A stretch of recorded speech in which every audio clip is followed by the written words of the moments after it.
ನೋಡಿ, ನಾನು ಅದರ ಬಗ್ಗೆ ಚರ್ಚೆ ಮಾಡಲ್ಲ. ಇವತ್ತು ಆ ರೀತಿಯ ಘಟನೆಗಳು ರಾಜ್ಯದಲ್ಲಿ ಪ್ರತಿದಿನ ನಡೀತಾ ಇದೆ. ದರ್ಶನ್ ಅವರ ಇದು ಘಟನೆ ಒಂದು ಭಾಗ. ಈ ಸರ್ಕಾರ ಬಂದ ನಂತರ ಪ್ರತಿದಿನ ಮಾನವನ ಒಂದು ಜೀವದ ಬಗ್ಗೆ, ಯಾರಾದ್ರೂ ಒಂದು ಜೀವ ತೆಗಿತಕ್ಕಂಥದ್ರಲ್ಲಿ ಭಯ ಭಕ್ತಿನೇ ಹೊಟ್ಟೋಗಿದೆ. ಅದಕ್ಕೆ ಕಾರಣ ಈ ಸರ್ಕಾರದ ಆಡಳಿತ. ಇದೊಂದು ಘಟನೆಯನ್ನೇ ಯಾತಿಗೆ ನಾವು ವಿರೋಧೀಕರಿಸ್ತಾ ಮಾತಾಡಬೇಕು?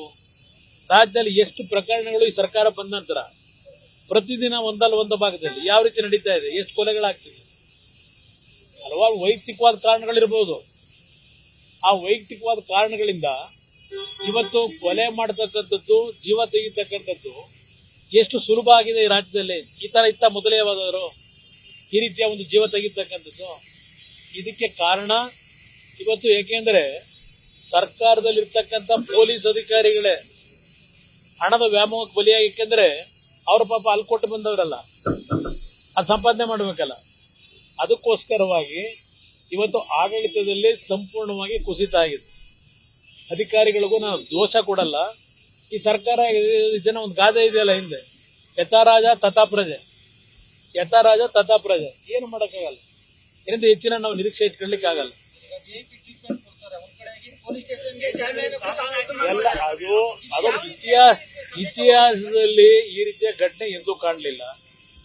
ಆ ಭಾಗದಲ್ಲಿ ಇರ್ತಕ್ಕಂಥ ನಿವಾಸಿಗಳು ದಿನ ಗಲಾಟೆ ಮಾಡ್ತಾ ಇದ್ದಾರೆ ಅಂತೇಳಿ ನೀವುಗಳೇ ಏನು ಪ್ರಚಾರ ಮಾಡಿ ನೋಡಿದ್ದೇನೆ, ಮಾಧ್ಯಮಗಳಲ್ಲಿ ಬಂದಿರತಕ್ಕಂಥದ್ದನ್ನ. ಈ ಸರ್ಕಾರಕ್ಕೆ ಏನಾದರೂ ಕಿಂಚಿತ್ತು ಗೌರವ ಇದ್ರೆ, ಆ ಒಂದು ಆಡಳಿತದಲ್ಲಿ ಯಾವ ರೀತಿ ಆಡಳಿತ ನಡೆಸಬೇಕು ಅಂತಕ್ಕಂಥ ಕಿಂಚಿತ್ತು ಅವರಲ್ಲಿ ಆ ಒಂದು ನೈತಿಕತೆಗಳು ಉಳಿಸ್ಕೊಂಡಿದ್ರೆ ಸರಿಪಡಿಸ್ಕೊಳ್ಳಿ ಅಂತ ಹೇಳ್ತೀನಿ.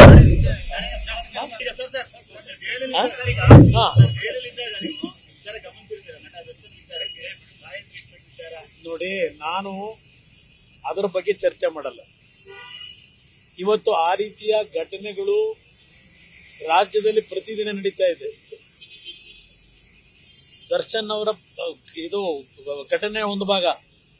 ಈ ಸರ್ಕಾರ ಬಂದ ನಂತರ ಪ್ರತಿದಿನ ಮಾನವನ ಒಂದು ಜೀವದ ಬಗ್ಗೆ, ಯಾರಾದ್ರೂ ಒಂದು ಜೀವ ತೆಗಿತಕ್ಕಂಥದ್ರಲ್ಲಿ ಭಯ ಭಕ್ತಿನೇ ಹೊಟ್ಟೋಗಿದೆ.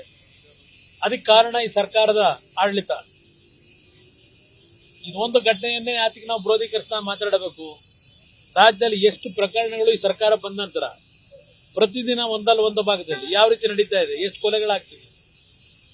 ಹಲವಾರು ವೈಯಕ್ತಿಕವಾದ ಕಾರಣಗಳಿರ್ಬೋದು. ಆ ವೈಯಕ್ತಿಕವಾದ ಕಾರಣಗಳಿಂದ ಇವತ್ತು ಕೊಲೆ ಮಾಡತಕ್ಕಂಥದ್ದು, ಜೀವ ತೆಗಿತಕ್ಕಂಥದ್ದು ಎಷ್ಟು ಸುಲಭ ಆಗಿದೆ ಈ ರಾಜ್ಯದಲ್ಲಿ. ಈ ತರ ಇತ್ತ ಮೊದಲೇ ಯಾವಾದರೂ ಈ ರೀತಿಯ ಒಂದು ಜೀವ ತೆಗಿತಕ್ಕಂಥದ್ದು. ಇದಕ್ಕೆ ಕಾರಣ ಇವತ್ತು ಏಕೆಂದ್ರೆ ಸರ್ಕಾರದಲ್ಲಿರ್ತಕ್ಕಂಥ ಪೊಲೀಸ್ ಅಧಿಕಾರಿಗಳೇ ಹಣದ ವ್ಯಾಮೋಹಕ್ಕೆ ಬಲಿಯಾಗಿ, ಏಕೆಂದ್ರೆ ಅವ್ರ ಪಾಪ ಅಲ್ಲಿ ಕೊಟ್ಟು ಬಂದವರಲ್ಲ, ಅದು ಸಂಪಾದನೆ ಮಾಡಬೇಕಲ್ಲ. ಅದಕ್ಕೋಸ್ಕರವಾಗಿ ಇವತ್ತು ಆಡಳಿತದಲ್ಲಿ ಸಂಪೂರ್ಣವಾಗಿ ಕುಸಿತ ಆಗಿದೆ. ಅಧಿಕಾರಿಗಳಿಗೂ ನಾವು ದೋಷ ಕೊಡಲ್ಲ.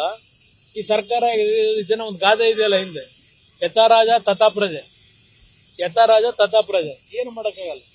ಇದರಿಂದ ಹೆಚ್ಚಿನ ನಾವು ನಿರೀಕ್ಷೆ ಇಟ್ಕೊಳ್ಳಿಕ್ಕೆ ಆಗಲ್ಲ. ಎಲ್ಲ ಅದು ಇತಿಹಾಸದಲ್ಲಿ ಈ ರೀತಿಯ ಘಟನೆ ಎಂದೂ ಕಾಣಲಿಲ್ಲ.